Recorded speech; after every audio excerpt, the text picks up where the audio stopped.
اب یہ فضائل نماز صفحہ 60، اور یہ یاد کرنا جو میں صفحات بتا رہا ہوں یہ صفحات اس کتاب کے ہیں جو کتاب ادارہ اشاعت دینیات نظام الدین سے چھپی ہے، جو دوسری کسی اور جگہ سے چھپی ہے اس میں پیج آگے پیچھے ہوتے ہیں۔ بعض بھائی کہتے ہیں دیکھو جی جھوٹ بولا مولوی صاحب نے، یہ اس پیج پہ نہیں ہے، بلکہ پرنٹ ہونے کی وجہ سے اس کتاب کے صفحات آگے پیچھے ہو جاتے ہیں۔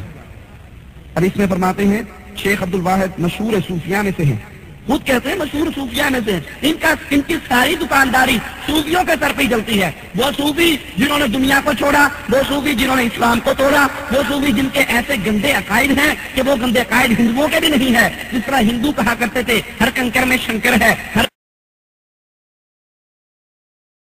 ہر پتھر میں ہی دیوتا ہے، ہر پتھر میں ہی خدا چھپا ہوا ہے، اس طرح کہتے ہیں کہ من من میں اللہ ہے، دم دم میں اللہ ہے، اے اللہ جو تو ہے وہ میں ہوں، یہ آئے گی ساری باتیں۔ لیکن ابتدا میں اس بات کو ذہن میں بٹھا لو کہ یہ دعوت، یہ تحریک اسلام کی تحریک نہیں بلکہ یہ صوفیت کی تحریک ہے، یہ تحریک رہبانیت کی تحریک ہے، اسلام سے اس کا کوئی تعلق نہیں۔ عبد الواحد مشہور صوفیاء ہیں، فرماتے ہیں ایک روز نیند کا اتنا غلبہ ہوا کہ رات کو وظائف بھول گئے، چھوٹ گئے، خواب میں دیکھا ایک نہایت حسین خوبصورت لڑکی۔ ہاں ان کو خواب میں لڑکی اور لڑکے ہی نظر آتے ہیں اور کچھ نظر نہیں آتا۔ ان کو خواب میں کبھی کوئی چھوکرا نظر آئے گا بغیر داڑھی والا اور کبھی لڑکی نظر آئے گی، سبز ریشمی لباس پہنے ہوئے، جس کے پاؤں کی جوتیاں بھی تسبیح میں مشغول تھی۔ کہتی ہے میری طلب میں کوشش کرو، میں تیری طلب میں ہوں۔ اس کے بعد چند شوخیہ شعر پڑے۔ یہ خواب سے اٹھے اور قسم کھائی کہ رات کو نہیں سوؤں گا، رات کو نہیں سوؤں گا۔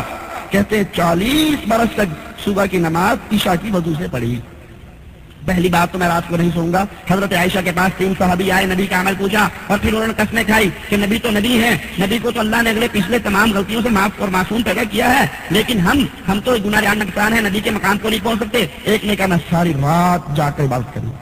نبی صلی اللہ علیہ وسلم کو اطلاع ہوئی، آپ نے ان کو بلایا اور ان کے پیچھے گئے، ان کو پکڑا اور فرمایا کہ لوگوں تم نے جن تمہارے میرے گھر پہ کھڑے ہو کر یہ باتیں کی ہیں، سنو میں تم میں سب سے زیادہ متقی ہوں، سب سے زیادہ اللہ سے ڈرنے والا ہوں، رات کو سوتا بھی ہوں، قیام بھی کرتا ہوں، جاگتا بھی ہوں، بیویاں بھی ہیں اور روزے بھی رکھتا ہوں، افطار بھی کرتا ہوں۔ یہ کہتا نہیں ساری رات میں نے جاگنا ہے، ساری رات نہیں سونا۔ یہ کس کی شریعت ہے حضرت؟ یہ اللہ کے رسول صلی اللہ علیہ وسلم کی شریعت سے تو ثابت نہیں ہے۔